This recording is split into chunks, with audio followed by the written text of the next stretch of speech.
Today I want to give you a sense of the landscape of the discussion at the end of the Victorian era, and I hope that in doing so I'll draw a few threads together so that you can see how all of this looked from various points of view at the end of the period we're describing. Almost all of the skeptics of the 19th century fought against special divine action with borrowed weapons, and the most notable of those were the weapons borrowed from Spinoza and Hume, who forged them. It's very important for us to note that Hume's critique, first published in 1748, had very little influence in its own time in terms of positively influencing skepticism. It was not particularly original. Hume gave an articulate statement of some old objections, particularly in Part 2, but it became the rallying point for skepticism only very late, and you'll see why, I think, as you think over the trajectory of arguments against special divine action through the period. The appeal to the unity of nature in Powell and others is not borrowed directly from Hume. It seems rather to function as a presupposition of the scientific zeitgeist. And by scientific here, I don't mean to refer only to the physical or the natural sciences. History was viewed as a scientific endeavor by many of its practitioners. Certainly Abraham Kunin, whose critical method essay I posted up in the group for you to read, maintains that we are bound by a principle of analogy, and that is not the last time that we're going to see someone invoking that phraseology. In a very broad picture, the new theory of the age of the earth and the origin and development of life, due to Charles Lyell and Charles Darwin, lent some support to the idea that everything in nature happens in a gradual manner, driven by blind forces of the same kind we see operating at the present, so a principle of analogy. I do not wish to suggest that this was the foundation for an inference to uniformitarianism in the study of religion. However, I do think that it helped to shape the zeitgeist. This principle requires, from the standpoint of those who line up behind it, really only a philosophical defense of a very general kind. It is commended to us, as Kunin says, by its simplicity. When we apply it to religious studies, it brings all religions to the same level, subjects them to literary, historical, and anthropological investigation, but it precludes us from taking their supernatural claims seriously. Any of them, all of them. The principal point of attack, and therefore the point defended by the Orthodox writers, is the credibility of the scriptural narratives. During the 19th century, you see some vigorous defense both of the Old Testament narratives and of the New.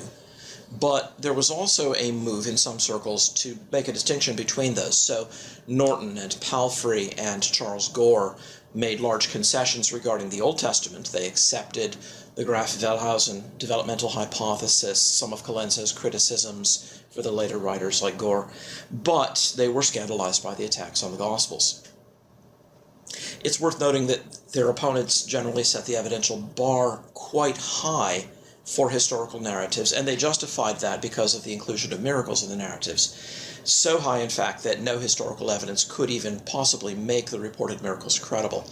Generally, they refrained from saying miracles are impossible, but like Kunin, broadly conceded their possibility and then took away with the left hand what they seemed to concede with the right by saying that the odds against them were infinitely great, and therefore no amount of evidence could make them justified.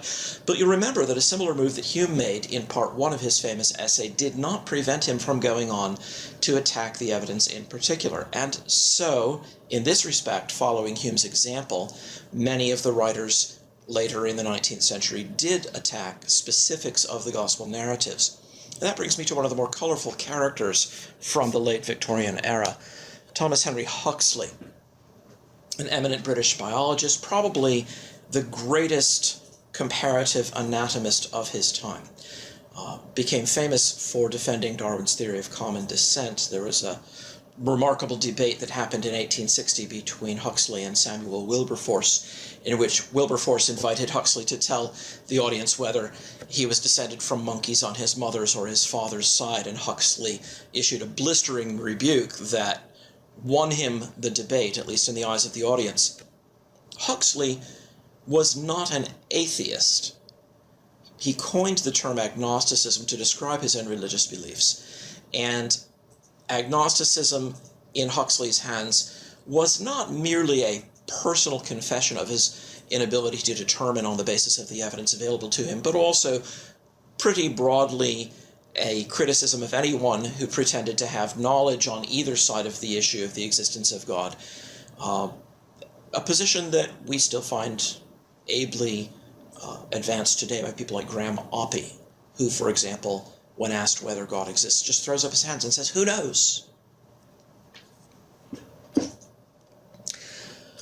It's very interesting to note that in one of his late books, Science and the Christian Tradition, published in 1896, Huxley takes the trouble to translate several paragraphs from one of Strauss's final works, The Old Faith and the New, and commends them to his readers as weighty words for them to, and here he invokes the language of the Book of Common Prayer, to read, mark, and inwardly digest. He describes the work of Strauss as one of the protagonists of the new Reformation. He offers us the negative and the positive results of the rigorous application of scientific method to the investigation of the higher problems of human life. So note here that Huxley is professing admiration for and demonstrating indebtedness to the thought of Strauss. It's very interesting, though. Huxley's ambivalent about Hume. He does agree that those who want us to put our faith in the actual occurrence of interruptions of the natural order may be reasonably requested to produce evidence in favor of their view not only equal but superior in weight to that which leads us to adopt ours. If you recall Hume's essay of miracles, this language echoes Hume's language in the first part, where he says that only when it would be a greater miracle for the testimony to be false than for the event to have occurred may we pretend to command his assent. On the other hand, Huxley thinks Hume's definition of a miracle is just wrong. It is, as he says, an employment of language which on the face of the matter cannot be justified. And he thinks that Hume overstates the case. Hume says it's more than probable that all men must die, that lead of itself cannot remain suspended in the air, that fire consumes wood and is extinguished by water. But Huxley says that's just not true. That language of Hume is an overstatement. Not one of these events is more than probable. Everything in history, everything even in science, is merely probable, perhaps greatly probable, but never absolutely certain, never certainly false. In this way, Huxley wanted to have a thoroughgoing kind of empiricism founded on the doctrine of the balancing of probabilities, and found Hume's language too loose for his own taste.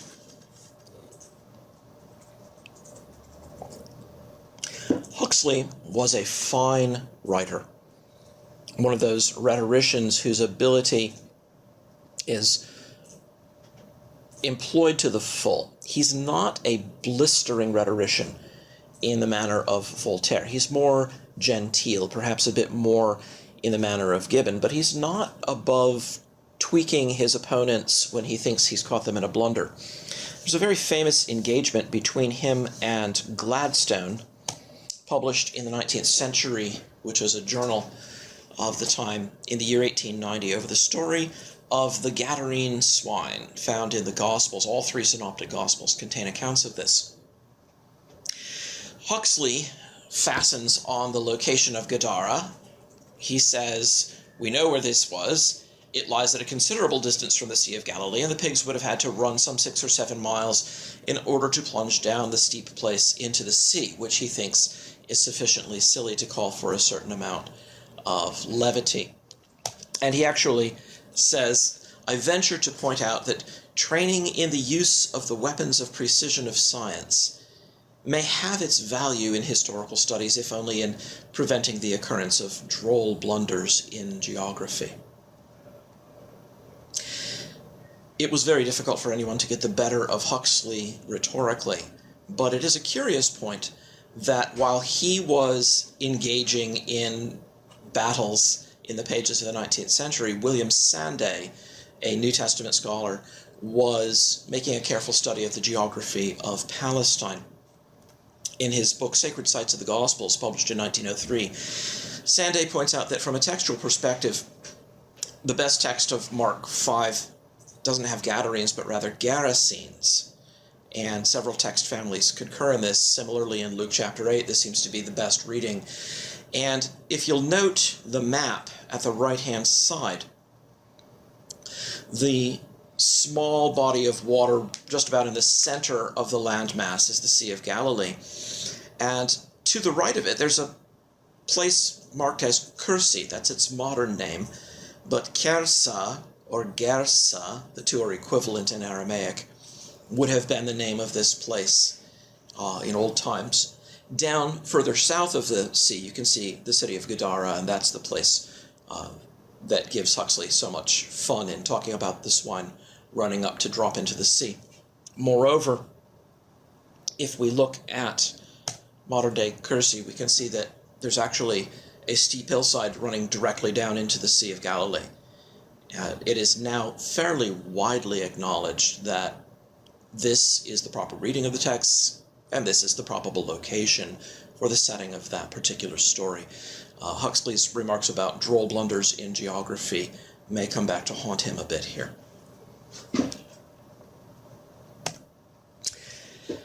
There are a couple of figures who pick up on language made popular by Kuenen, both in the Religion of Israel, Prophets and Prophecy, and in his essay from 1880 that I commended to you on critical method. Bradley was an idealist philosopher most concerned with questions of epistemology, but quite early in his career, he printed a little book called The Presuppositions of Critical History. And in that work, he argues that we cannot admit the supernatural in historical investigation. If we do, we will not be able to expect the future to resemble the past. That presupposition is fundamental to historical work. Once we lose it, we can no longer reason historically. Now, that claim invites a very natural objection. Are you not taking an empirical matter, a matter of fact, and prejudging that matter of fact? And Bradley frankly admits that he is prejudging it. But he says the historian is not and cannot be merely receptive or barely reproductive. It is true that he may not actually add any new material of his own, and yet his action, insofar as he realizes that which never as such has been given him, implies a preconception, and he notes, in a sense, a foregone conclusion. So, the foregone conclusion, the straightening of the crooked rests on a knowledge of the straight, and the exercise of criticism requires a canon. Canon here meaning a measuring rod. We have to measure the past by the present. We have to assume the uniformity of the causes of the kind that we now see operating around us. Thus, the historian is justified in putting reported miracles out of account. The closure of the physical world, causally speaking, is a foregone conclusion. That is prejudicial to traditional religious belief, but it can't be helped. That's just the way history gets done.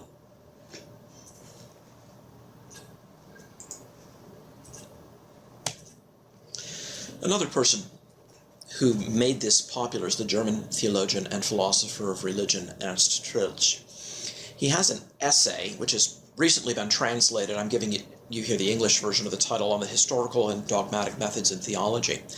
He contrasts the historical methods, very much in the spirit of Kuenen and Bradley, with the classic dogmatic methods. And he argues quite explicitly, we must be guided by the principle of analogy, according to which events that have no analogues in our present experience may be, and must be, set aside. It would be dogmatic, and therefore unhistorical, to countenance them. Therefore, we must reject them ab initio. Here's what Trilch says about the principle of analogy. Biblical criticism itself depends on the analogy with the ways by which all the rest of antiquity has been handed down to us. In countless cases, criticism has been able to establish the states of affairs it is interested in only by the search for analogies. That means the inclusion of Judeo-Christian history in analogy with all other history, and in fact the sphere of what is excluded from analogy has grown increasingly narrow. Many have already learned how to be satisfied with the moral character of Jesus, or with his resurrection. The idea of spiritualizing Christianity and eliminating its historical content is very clearly in Troeltsch's mind, and of course this is exactly what Kuhnen also did. One more thing before we close, and this is a bit of a side trail, but a fascinating one. Several major thinkers in the free-thinking movement became involved in spiritualism in the late 19th century, the contact with the dead by the means of mediums. Robert Owen, who was Alexander Campbell's sparring partner in their famous debate, turned to spiritualism late in his life. Alfred Russel Wallace, who independently conceived the idea of evolution through natural selection, became persuaded of spiritualism. And most strikingly of all, this one's really a good one, Annie Besant, who had been Charles Bradlaugh's confederate in secularism and liberal social reforms, had written a book, in fact, entitled My Path to Atheism. But very shortly after writing that book, she fell out with Bradlaugh, became dissatisfied with a secular society, and later she met and became friends with Madame Blavatsky. She was thoroughly persuaded of spiritualism, became president of the Theosophical Society in 1907, and went about promoting the work of the Theosophical Society and investigation into spiritualism from the standpoint of sincere belief in it. There's something fascinating in this, and someone at some point should do a historical study of it and trace it in the reciprocal relations of secularism and spiritualism. People seem to swing from one pole to another. I'll wind up with a couple of classic quotations which are also quoted by some of the figures in our database. One of them is from Plutarch, and is quoted in John Jorton's Remarks on Ecclesiastical History. Plutarch says, "It is a dangerous thing to be too credulous or too incredulous on some points because of the weakness of human nature, which can so difficultly preserve the true medium and sometimes runs into superstition and enthusiasm, sometimes into a neglect and contempt of things related to the deity. The best way is to proceed cautiously and to avoid extremes." And if the authority of Plutarch isn't enough for you, here's a quotation from Francis Bacon in Silva Silvarum. "We have set it down as a law to ourselves to examine things to the bottom, and not to receive upon credit or reject upon improbabilities until there hath passed a due examination."